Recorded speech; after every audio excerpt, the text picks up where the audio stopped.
Hello everyone, how are you all? As know that this is Danish and welcome back to my YouTube channel MDS pharmacy. कैसे हैं आप सब? तो आज का जो हमारा टॉपिक है वह डी फार्म फर्स्ट ईयर के सब्जेक्ट फार्माकोग्नोसी के चैप्टर 9 के सेकंड लेक्चर का, जिसमें हम पढ़ेंगे प्रोबायोटिक्स एंड प्रीबायोटिक्स। जो आपका फर्स्ट लेक्चर था चैप्टर 9 का, उसमें हमने न्यूट्रास्यूटिकल्स एंड एंटीऑक्सीडेंट्स को कवरअप कर लिया था। आज का हमारा चैप्टर 9 का सेकंड लेक्चर है, जिसमें हम प्रोबायोटिक्स एंड प्रीबायोटिक्स को डिस्कस करेंगे। तो सबसे पहले हम पढ़ते हैं प्रोबायोटिक्स। मेनली प्रोबायोटिक्स होते क्या हैं? तो प्रोबायोटिक्स ऐसे बैक्टीरिया होते हैं जो कि हमारी बॉडी के लिए काफ़ी ज़्यादा बेनिफिशियल होते हैं या काफ़ी ज़्यादा यूज़फुल होते हैं। ठीक है, एक तरीके से हम यूँ कहें कि जो हमारे गैस्ट्रो इंटेस्टिनल ट्रैक्ट है, जीआई ट्रैक्ट है, उसके लिए काफ़ी ज़्यादा इंपॉर्टेंट होते हैं, और जो हमारा पेट है उसके लिए काफ़ी ज़्यादा मुफीद होते हैं, काफ़ी ज़्यादा फ़ायदेमंद होते हैं। Probiotics are the living micro organisms that improve the intestinal microbial balance. Probiotics ऐसे लिविंग यानी कि जीवित माइक्रो ऑर्गेनिम्स होते हैं। माइक्रो ऑर्गेनिम्स यानी कि जो कि हमें आंखों से दिखाई नहीं देते, ऐसे लिविंग माइक्रो ऑर्गेनिम्स होते हैं that improve the intestinal microbial balance, जो कि इम्प्रूव करते हैं इंटेस्टिनल माइक्रोबियल बैलेंस को। The term probiotic comes from the Latin और Greek word pro before, that means before और फॉरवर्ड। ठीक है, एंड बायोस मीन्स लाइफ। ठीक है, जो टर्म है, जो वर्ड है, ये प्रोबायोटिक के लिया गया है लैटिन या ग्रीक वर्ड से, प्रो से जिसका मतलब होता है बिफोर या फॉरवर्ड, और बायोस से जिसका मतलब होता है लाइफ। दस प्रोबायोटिक्स आर लाइफ प्रमोटिंग। ठीक है, इसका मतलब क्या हुआ कि प्रोबायोटिक्स कैसे हैं? लाइफ प्रमोटिंग बैक्टीरियाज होते हैं। इन दिस केस, इस केस में we use the term probiotics, हम ये जो टर्म है प्रोबायोटिक्स हम यूज़ करते हैं refer to as beneficial bacteria. ठीक है, क्या होते हैं कि ये बेनिफिशियल बैक्टीरिया होती हैं, यानी कि ऐसे बैक्टीरिया होती हैं जो कि हमारी बॉडी के लिए काफ़ी ज़्यादा यूज़फुल और बेनिफिशियल होते हैं। The most common types of bacteria are lactobacilli and bifidobacteria. ठीक है, जो मोस्ट कॉमन टाइप्स के बैक्टीरिया हैं वो कौन कौन से हैं? लैक्टोबैसिली हैं और बिफिडोबैक्टीरिया हैं। मोस्ट प्रोबायोटिक्स आर बैक्टीरिया, बहुत जितने ज़्यादातर प्रोबायोटिक्स हैं वो बैक्टीरिया होते हैं।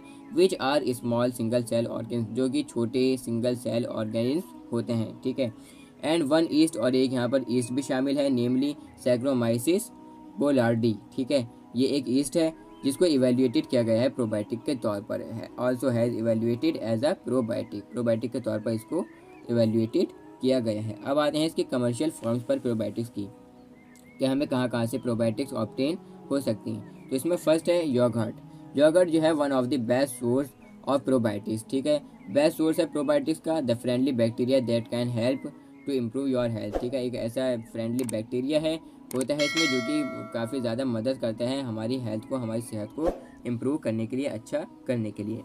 नेक्स्ट है इसमें कैफिर। कैफिर क्या है? एक फर्मेंटेड प्रोबायोटिक मिल्क ड्रिंक है। ठीक है, is a fermented probiotic milk drink. Third है हमारा सैरक्रॉट। इज़ अ फाइनली क्या है? श्रेडेड कैबिज है, यानी कि बारीक कटी हुई गोभी है। That has been fermented by, जो कि फर्मेंटेड हो जाती है लैक्टिक एसिड बैक्टीरिया से। अब इसमें कुछ सप्लीमेंट्स भी हैं प्रोबायोटिक के। प्रोबायोटिक सप्लीमेंट्स कौन कौन से हैं? फ्रीज ड्राइड बैक्टीरिया, किसमें? पाउडर फॉर्म में, कैप्सूल फॉर्म में या टैबलेट फॉर्म्स में। ठीक है, अब बात करते हैं इसकी थेरेपेटिक एप्लीकेशंस की, यानी कि इसके यूज़ क्या क्या हैं, किन चीज़ों में इसका यूज़ किया जाता है।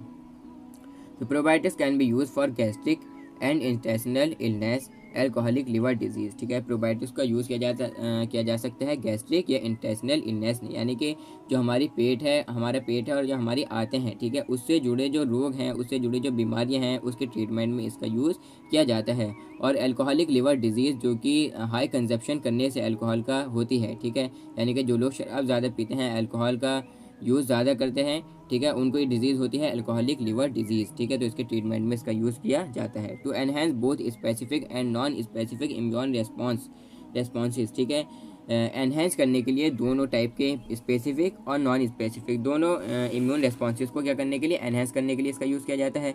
Probiotics use in the treatment of food allergies और रेस्पिरेटरी एलर्जीज। ठीक है, फूड एलर्जीज में और रेस्पिरेटरी एलर्जीज में इसका के ट्रीटमेंट में इसका यूज़ किया जाता है। Also in inflammatory bowel disorders. Inflammatory bowel disorders आप समझते हैं, यानी कि क्या हो जाती है कि जो हमारा एक तरीके से जीआईटी है, ठीक है, गैस्ट्रो इंटेस्टिनल ट्रैक्ट है, उसमें जो टिश्यूज़ हैं उन टिश्यूज़ में सूजन आ जाती है, और जब ये काफ़ी ज़्यादा पुरानी हो जाती है, काफ़ी लंबे समय से होती है, तो एक डिजीज़ हो जाती है, एक डिसऑर्डर हो जाता है, जिसको हम बोलते हैं इन्फ्लेमेटरी बाउल डिसऑर्डर। ठीक है, कॉन्स्टिपेशन के ट्रीटमेंट में इसका यूज़ किया जाता है, यानी कि कब्ज़ के ट्रीटमेंट में, और इंटेस्टिनल फंक्शंस में इसका इंटेस्टिनल इन्फेक्शंस में, यानी कि जो आंतों में अगर इन्फेक्शन है किसी के, तो उसके ट्रीटमेंट में इनका यूज़ किया जाता है। Use to relieve from yeast infection of any kind, ठीक है, किसी भी तरह के जो है ईस्ट इन्फेक्शन के से राहत पाने के लिए इसका यूज़ किया जाता है, इंक्लूडिंग चाहे वो एथलीट फूड्स हो। एथलीट फूड्स यानी कि जो आपके पैर की उंगलियां हैं, उन पैर की उंगलियों के बीच में एक फंगस इन्फेक्शन हो जाता है, ठीक है, जिसकी वजह से वहाँ पर खुजली भी होती है, ठीक है। और ये मेनली जो है उसकी वजह से होता है, जो लोग टाइट शूज़ पहनते हैं ना, काफ़ी ज़्यादा टाइट शूज़ पहनते हैं, तो उसमें पसीना निकलता है, वो पसीना जो है डिपॉजिट होता रहता होगा, तो मेनली उसकी वजह से फंगस इन्फेक्शन हो जाता है। जॉक इच भी जो है एक ऐसा फंगस इन्फेक्शन है जो कि मेनली आपकी जो कमर है या जो इनर थाई है, यानी कि जो जांघें हैं, ठीक है, वहाँ पर ये जो है इन्फेक्शन अकर होता है, जिसमें रेडनेस, ठीक है, रेड और इची रैशेस हो जाते हैं वार्म एरियाज़ पर या मॉइस्ट एरियाज़ पर हमारी बॉडी की, ठीक है। नेक्स्ट हमारे वेजाइनल ईस्ट इन्फेक्शंस, ठीक है, इसके ट्रीटमेंट में इसका यूज़ किया जाता है, और नील फंगस के ट्रीटमेंट में इसका यूज़ किया जाता है। नील फंगस तो आप जानते ही होंगे, यानी कि जो नाखून में थोड़ा थोड़ा पीलापन हो जाता है और वो उसमें फंगस लग जाता है, ठीक है। Probiotics provide relief for lactose intolerance, ठीक है, प्रोबायोटिक्स जो है प्रोवाइड करते हैं रिलीफ, राहत, किससे? लैक्टोज इंटॉलरेंस से। लैक्टोज इंटॉलरेंस आप समझते हैं, यानी कि जो लैक्टोज है हमारी बॉडी में, ठीक है, जो हमने लैक्टोज एक तरीके से इंटेक किया, या आपने दूध पिया या कोई भी डेयरी प्रोडक्ट खाया, अब उसमें क्या है? मेनली लैक्टोज है। अब आपकी जो स्टमक है उसमें एक एंजाइम होता है लैक्टेज। ये लैक्टेज एंजाइम क्या करता है कि लैक्टोज को ब्रेक डाउन करता है, लैक्टोज का ब्रेक डाउन करता है, ठीक है, और ये कन्वर्ट कर देता है उसको माइक्रो मॉलिक्यूल्स में, मैक्रो मॉलिक्यूल से माइक्रो मॉलिक्यूल्स में कन्वर्ट कर देता है, यानी कि डाइजेस्टिव फॉर्म में उसको कन्वर्ट कर देता है, ठीक है। तो अगर लैक्टेज एंजाइम ना हो या उसकी कमी हो जाए या उसका जो है सिक्रीशन होना, रिलीज़ होना बंद हो जाए, तो उसकी वजह से होती है डिजीज़ लैक्टोज इंटॉलरेंस, जिसकी वजह से जो लैक्टोज है इसका डाइजेशन नहीं हो पाता, ठीक है, ये कन्वर्ट नहीं हो पाता, और जिसकी वजह से फिर क्या होता कि जो है एब्डोमिनल पेन होता है, पेट में दर्द होता है, ब्लॉटिंग, डायरिया, ठीक है, ये सब चीज़ें। नेक्स्ट हमारे reduce the risk of cancer, ठीक है, कैंसर के रिस्क को रिड्यूस करते हैं प्रोबायोटिक्स। नेक्स्ट हमारे इसमें है प्रीबायोटिक्स। प्रीबायोटिक्स भी जो है बैक्टीरिया होती हैं, इनडाइजेस्टिबल कार्बोहाइड्रेट्स होते हैं जो कि प्रमोट करते हैं ग्रोथ को सर्टेन बेनिफिशियल बैक्टीरिया की, ठीक है। कैसे होते हैं ये प्रीबायोटिक्स? इनडाइजेस्टिबल कार्बोहाइड्रेट्स होते हैं, इनडाइजेस्टिबल यानी कि जो कि डाइजेस्ट नहीं होते, ऐसे कार्बोहाइड्रेट्स होते हैं जो कि डाइजेस्ट नहीं होती, दैट प्रमोट, जो कि प्रमोट करते हैं ग्रोथ को सर्टेन बेनिफिशियल बैक्टीरिया की इंटेस्टाइन्स में, ठीक है, जो हमारी आंतें हैं उसमें जो बेनिफिशियल बैक्टीरिया हैं उनकी ग्रोथ को क्या करते हैं? प्रमोट करते हैं। दे आर डिफाइंड एज, इसको हम इस तरीके से डिफाइन कर सकते हैं एज नॉन डाइजेस्टेबल, कि नॉन डाइजेस्टेबल है यानी कि डाइजेस्ट नहीं होते, और लो डाइजेस्टेबल ये होते हैं तो बहुत कम डाइजेस्ट होते हैं। फूड इंग्रेडिएंट्स होते हैं दैट बेनिफिट, जो कि बेनिफिट फ़ायदा पहुँचाते हैं होस्ट ऑर्गेन्स को by selectively stimulating the growth और activity of beneficial micro organs already in people's colon, ठीक है, ऑलरेडी जो पीपल्स के लोगों के कॉलन में, ठीक है, जो कॉलन है उसमें जो micro organs, beneficial micro organs present हैं, ठीक है, उसकी एक्टिविटी को और उसकी ग्रोथ को क्या करते हैं? स्टिमुलेट करते हैं, ठीक है, और इससे जो है काफ़ी ज़्यादा फ़ायदा होता है। Fermentable carbohydrates oligosaccharides are generally use probiotics, ठीक है, फर्मेंटेबल कार्बोहाइड्रेट्स ये हम कह सकते हैं कि ओलिगोसैकेराइड्स ये जनरली यूज प्रोबायोटिक्स हैं, ठीक है। अब इसका है प्रोडक्शन, ठीक है, कि किस तरीके से इसको प्रोड्यूस किया जा सकता है। Probiotics oligosaccharides can be produce in 3 different ways, ठीक है, प्रोबायोटिक ओलिगोसैकेराइड्स को प्रोड्यूस किया जा सकता है अलग अलग 3 तरीकों से, 3 मेथड से।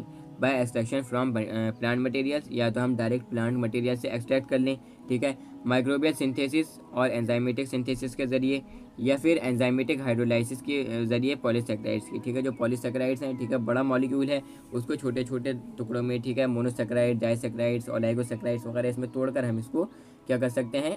प्रोड्यूस कर सकते हैं। When probiotics and prebiotics are mix together they form a symbiotic, ठीक है, जब प्रोबायोटिक्स और प्रीबायोटिक्स आपस में मिल जाते हैं तो क्या बनाते हैं? सिम्बायोटिक बनाते हैं। नेक्स्ट हमारी इसमें है थेरेपेटिक एप्लीकेशंस, कि भाई इसका यूज़ क्या है। तो prebiotics improve the immune functions in the gut and body, ठीक है, जो इम्यून फंक्शन है, ठीक है, ये हम कहें कि रोग प्रतिरोधक क्षमता, ठीक है, उसको इम्प्रूव करते हैं हमारे पेट की, और जो हमारी बॉडी की जो इम्यून फंक्शंस हैं उसको क्या करते हैं? ये इम्प्रूव करते हैं। दे रेगुलेट इम्यून फंक्शंस, और जो इम्यून फंक्शंस हैं हमारी बॉडी में, ठीक है, उसको रेगुलेट करते हैं। Probiotics reduce the risk of intestinal infections, ठीक है, इंटेस्टिनल इन्फेक्शंस के रिस्क से क्या करते हैं? बचाते हैं। प्रमोट करते हैं रेगुलर बोवल मूवमेंट्स को, और इंक्रीज करते हैं एब्जॉर्प्शन कैल्शियम का और मिनरल्स का, और हेल्प करते हैं बोन हेल्थ को इम्प्रूव करने के लिए। Probiotics promote the growth of colonic probiotic bacteria, और प्रोबायोटिक जो है प्रमोट करते हैं ग्रोथ को कॉलोनिक प्रोबायोटिक बैक्टीरिया की। ठीक है, तो ये था आज का हमारा लेक्चर सेकंड, जिसमें हमने आपके प्रोबायोटिक्स एंड प्रोबायोटिक्स को डिस्कस कर लिया। ठीक है, नेक्स्ट जो हमारा थर्ड लेक्चर होगा उसमें हम डाइटरी फाइबर्स को और इसी तरीके से जो आपका टॉपिक है ओमेगा 3 फैटी एसिड्स को हम कवर अप कर लेंगे। ओके, तो आज के लिए बस इतना ही। Thanks for listening carefully, that's all.